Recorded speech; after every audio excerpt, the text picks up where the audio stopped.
এই ছবিগুলোর দিকে তাকালে আপনি কি দেখতে পান? এই ছবিটা তোলা হয়েছিল কনি আইল্যান্ডে ১৯০৬ সালে নিউ ইয়র্কে। এটি একটি মানব চিড়িয়াখানা।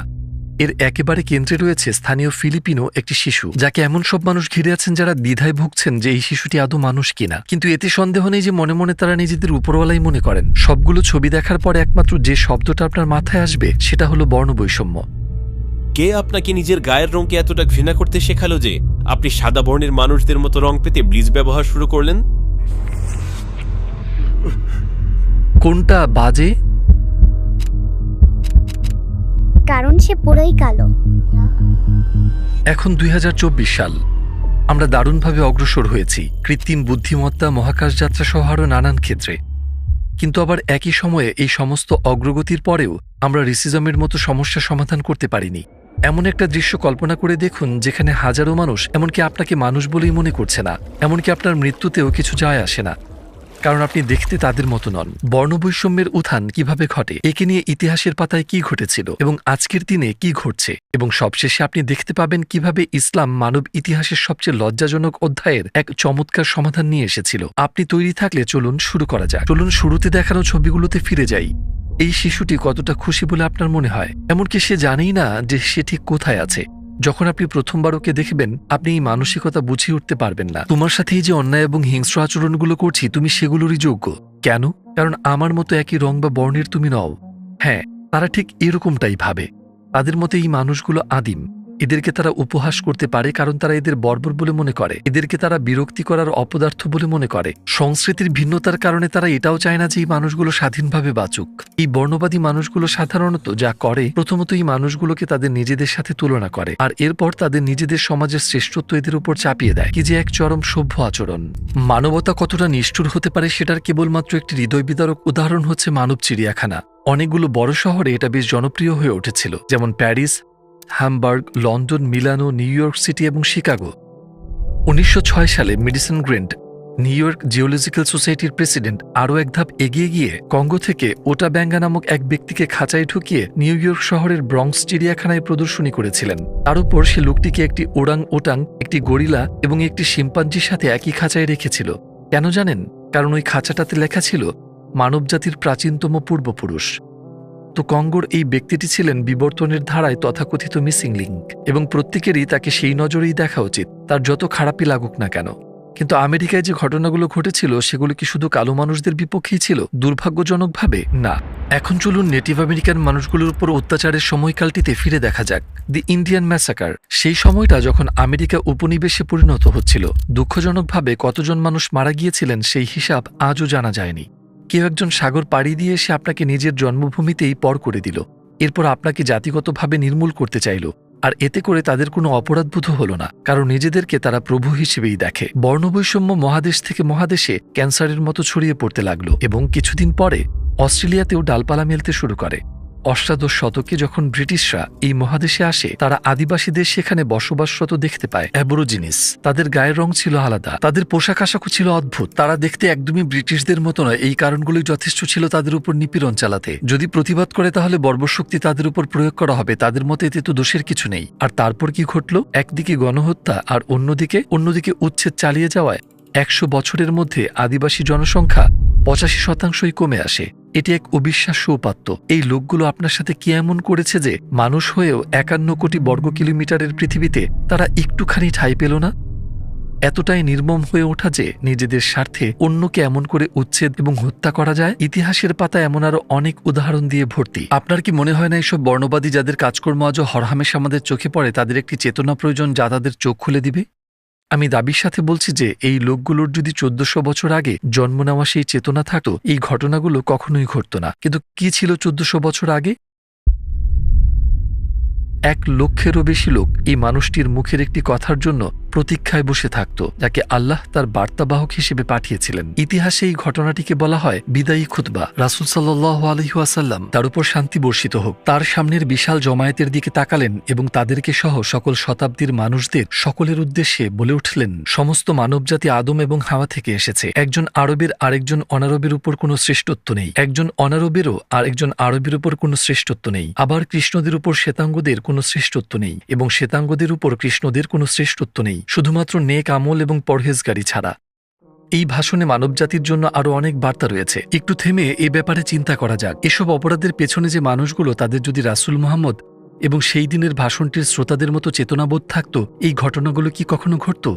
আমার মনে হয় না। সূরা আল হুজরাতের 13তম আয়াতে আল্লাহ বলেছেন, হে মানবজাতি, অবশ্যই তোমাদের সৃষ্টি করা হয়েছে একটি নারী এবং একটি পুরুষ হতে, এবং তোমাদের কওম এবং জাতিতে সৃষ্টি করা হয়েছে যাতে তোমরা একে অপরকে জানতে পারো। অবশ্যই আল্লাহর দৃষ্টিতে তোমাদের মধ্যে সেই সর্বোত্তম যে তোমাদের মধ্যে সবচেয়ে ন্যায়বান। নিশ্চয়ই আল্লাহ সর্বজ্ঞানী, সর্বজ্ঞাত। তো কেন আমরা ভিন্ন ভিন্ন জাতিতে বিভক্ত? একে অপরকে জানতে, একে অপরের সাথে মিশতে, একে অপরকে দূরে ঠেলে দিতে, দাম্ভিক হতে নয়, অন্যকে শোষণ করতে বা প্রজা বানাতে না। আমরা ভিন্ন ভিন্ন জাতিতে বিভক্ত যাতে একে অপরের সাথে মিশতে পারি। একটু ভেবে দেখুন, যদি সমস্ত মানবজাতি একই বর্ণের হতো এবং একই ভাষায় কথা বলতো, তবে কি আমরা অন্যদের সাথে মিশতে আগ্রহ বোধ করতাম? আমরা ভাবতাম তারা তো এমনিতেই দেখতে আমাদের মতো, তাই না? কিন্তু আল্লাহ আমাদের ভিন্নভাবে সৃষ্টি করেছেন যাতে আমরা একে অপরকে ইতিবাচকভাবে অনুপ্রাণিত করতে পারি। কিন্তু এই একাত্মতা আমাদের কেন থাকা উচিত? কারণ আয়াতটি বলছে তোমাদের সৃষ্টি করা হয়েছে একজন পুরুষ এবং একজন নারী হতে।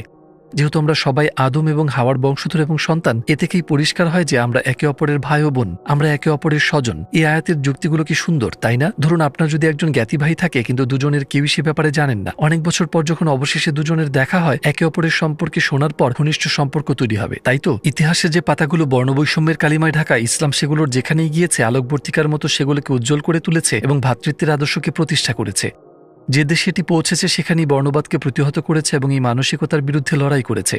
ইতিহাসে এর হাজারো উদাহরণ রয়েছে। আমি আপনাকে কেবল একটি নিয়েই বলি। পঞ্চদশ শতকে স্পেনে একটি অভূতপূর্ব আদেশ জারি করা হয়। সমস্ত ইহুদিদের দেশ থেকে বহিষ্কার করার সিদ্ধান্ত নেওয়া হয়েছিল। আমরা এখানে প্রায় 1 লক্ষ মানুষের কথা বলছি। সেখানে তারা শত শত বছর ধরে বাস করে আসছে এবং হঠাৎ করেই তাদের বের করে দেওয়া হলো, যেখানে তাদের কোনো ধারণাই ছিল না কোথায় যাবে, কি করবে। একটি মুসলিম রাজ্য তাদের স্বাগতম জানায়, অটোম্যান সাম্রাজ্য। হাজারো ইহুদিদেরকে এই রাজ্য জায়গা দেয় এবং তাদের সেখানে থাকার অনুমতি দেয়। অবশ্যই ফিলিস্তিনের মুসলিমদের প্রতি তাদের চালানো নিপীড়ন দেখে আমরা পরিষ্কার বুঝতে পারছি ইসরায়েলিরা এই উপকারের প্রতিদানে ঠিক কতটা কৃতজ্ঞ। কিন্তু এটা দেখে মন খারাপ হয়ে যায় না যে যদিও বা ইসলাম এমন এক ধর্ম যেখানে আছে সমস্ত বর্ণবাদের বিরুদ্ধে কঠোর অবস্থান, সেই ধর্মই কিনা বর্ণবাদের নিপীড়নে সবচেয়ে বেশি নিষ্পেষিত। পৃথিবীর বিভিন্ন অংশে আমরা শুনতে পাই কিভাবে মুসলিমদের বর্ণবাদের বৈষম্যে ভুগতে হচ্ছে। ফিলিস্তিনি, যাদের ভূমি কেড়ে নিয়েছে জায়নিস্ট দখলদাররা এবং নির্মমভাবে হত্যা করা হয়েছে শিশু, নারী সহ সবাইকে নির্বিচারে।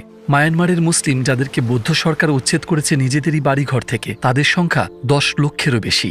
ভারতীয় গ্যাংগুলো বিশাল মিছিলে এমন সব কথা বলছে যে যদি কোনো মুসলিম তোমার দোকানে কাজ করে থাকে তাকে এখনই বের করে দাও। যদি কোনো দোকান মালিক এমনটা না করে তাহলে তার দোকানের বাইরে বয়কটের পোস্টার লাগিয়ে দাও। পূর্ব তুর্কিস্তানের উইঘুরদের উপর চীন চালিয়েছে অকল্পনীয় গণহত্যা এবং দখলদারিত্ব। হাজারো ইবাদতের স্থান ধ্বংস করা হয়েছিল।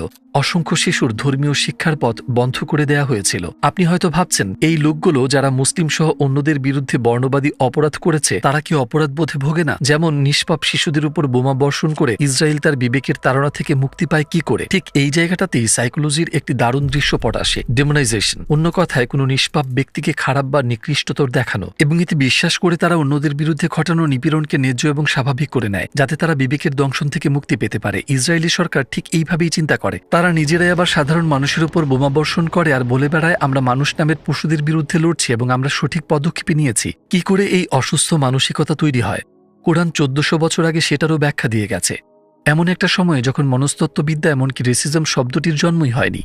কোরআনের ব্যাখ্যা করেছে আদি পাপের ধারণা দিয়ে। এই শব্দটির ব্যবহার হলেই সবার প্রথমে মানুষ খ্রিস্ট ধর্মের কথা চিন্তা করে, যেখানে বিশ্বাস করা হয় যে প্রতিটি শিশু পাপী হয়ে জন্মগ্রহণ করে। কিন্তু একে খ্রিস্ট ধর্মের বক্তব্যের সাথে গুলিয়ে ফেলবেন না, কারণ যখন আমরা ইসলামকে প্রশ্ন করি আদি পাপ কি, তখন ভীষণ আলাদা একটি উত্তর পাওয়া যায়। খুব সংক্ষেপে গল্পটি মনে করা যাক। যখন আল্লাহ প্রথম মানবাদমকে সৃষ্টি করলেন তখন ফেরেশতারা ছিলেন এবং ইবলিশ নামে একজন জিন ছিল যে শয়তান নামেও পরিচিত। অদ্ভুতভাবে শয়তান আদম সম্পর্কে সৃষ্টিকর্তাকে এই কথাগুলো বলেছিল, যেগুলো আমাদের খুব পরিচিত মনে হবে। সে বলেছিল আমি তার চাইতে শ্রেষ্ঠ, আপনি আমাকে আগুন থেকে সৃষ্টি করেছেন আর তাকে সৃষ্টি করেছেন মাটি থেকে। এটি ভীষণ পরিষ্কারভাবে একটি বর্ণবাদী বক্তব্য। সে তার শ্রেষ্ঠত্ব নির্ণয় করেছিল আগুনের উপর ভিত্তি করে, যা দিয়ে তাকে সৃষ্টি করা হয়েছিল। আদমকে সে খাটো করে দেখেছিল কারণ তার সৃষ্টি মাটি থেকে। এইভাবেই শয়তান রবের বিরুদ্ধে বিদ্রোহ করেছিল এবং এই পাপ তার ধ্বংস ডেকে এনেছিল। আমরা যদি কোরআনে বলা এই গল্পটিকে খেয়াল করি, এর ঠিক পরে আমরা এই ঘটনাগুলোকে ঘটতে দেখব। আদমকে সৃষ্টি করা হলো, শয়তান দেখতে পেল এক ভিন্ন ধরনের সত্তা। সেই সত্তাকে তার মনে হচ্ছিল একজন অনুপ্রবেশকারী, তাই তার প্রতি বিরূপ মনোভাব তৈরি হলো। সে ভাবতে শুরু করলো যে এর চেয়ে তো সেই শ্রেষ্ঠ।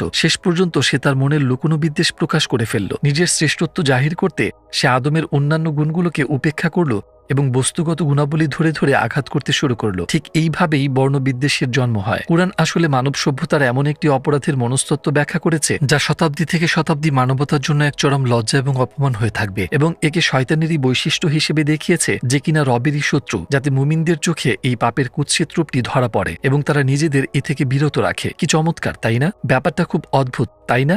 যে এমনকি প্রথম মানব, যিনি আমাদের আদি পূর্বপুরুষ, তিনি বর্ণবাদের শিকার ছিলেন। তো এই ধরনের ভুল যাতে জড়িয়ে না যায় সেজন্য মানুষের প্রয়োজন সঠিক দিক নির্দেশনা। সূরা আল হুজরাতের 13 নম্বর আয়াতের দিক নির্দেশনা। অন্য কথায় বলতে গেলে, ইসলামে যে জিনিসগুলো আপনার নিয়ন্ত্রণের বাইরে সেগুলো দিয়ে আপনাকে বিচার করা হয় না, যে জিনিসগুলোতে আপনার কোনো হাত নেই। অন্যদিকে আপনি নিজের সর্বোচ্চটা দিয়ে একজন মুমিন হবার পথ নিজেই বেছে নিতে পারেন। যখনই আমি এই আয়াতটা শুনি, পৃথিবীর একটি জায়গার কথা আমার মনে পড়ে। 200 কোটি মুসলিমের মিলন মেলা। সেখানে তারা শারীরিকভাবে যেতে পারুক আর না পারুক, মক্কার কাবাতে।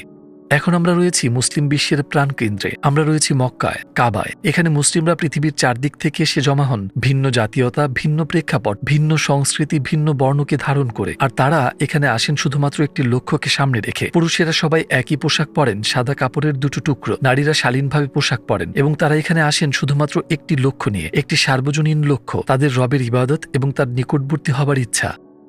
এখন আমি এমন এক ব্যক্তির কথা বলবো এই পবিত্র ভূমিতে এসে যার পুরো পৃথিবীটাই পাল্টে যায়। Malcolm x. আপনি হয়তো আগেও তার নাম শুনেছেন। তিনি ছিলেন ইসলাম কবুলকারী একজন কৃষ্ণাঙ্গ আমেরিকান নাগরিক। তিনি ছিলেন বিংশ শতাব্দীর মাঝামাঝি সময়ের একজন মানুষ যাকে পুরো দেশ এক নামে চিনত। বছরের পর বছর নানাভাবে তার বর্ণবাদের অভিজ্ঞতা হয় এবং এটা তাকে ভীষণভাবে বিচলিত করে। তো তিনি এই সমস্যার একটি সমাধান খুঁজে বেড়াচ্ছিলেন। মুসলিম হবার পর 1964 সালে যখন তিনি হজ পালন করতে মক্কায় গেলেন, তিনি এমন কিছু দেখেছিলেন যা তিনি কখনো কল্পনাও করেননি। তার চিঠির একটি অংশে তিনি তার অনুভূতি ঠিক এইভাবে লিখে গেছেন: আমি কখনো দেখিনি যে সব বর্ণের এবং জাতির মানুষ এমন আন্তরিক আপ্যায়ন এবং অবাক করে দেওয়ার মতো ভ্রাতৃত্বের চেতনাকে লালন করে চলেছেন, যেমনটাই প্রাচীন পবিত্র ভূমিতে দেখেছি। আমার চারপাশে সকল বর্ণের মানুষের উদারতার চিত্র দেখে আমি পুরোপুরি বাকরুদ্ধ এবং মন্ত্রমুগ্ধ হয়ে গিয়েছি। আমেরিকার উচিত ইসলামকে বোঝার চেষ্টা করা, কারণ এটি একমাত্র ধর্ম যা এই সমাজ থেকে বর্ণবৈষম্যের সমস্যা দূর করতে পারে। তিনি এমন এক সময়ে কথাগুলো বলেছেন যখন বর্ণবৈষম্য আজকের তুলনায় আরও চরমে ছিল। ইসলামই একমাত্র ধর্ম যা আমেরিকান সমাজ থেকে বর্ণবাদের সমস্যাকে দূর করতে পারে। ইসলামী বর্ণের ভিত্তিতে শ্রেষ্ঠত্বের ধারণার অবসান ঘটাবে।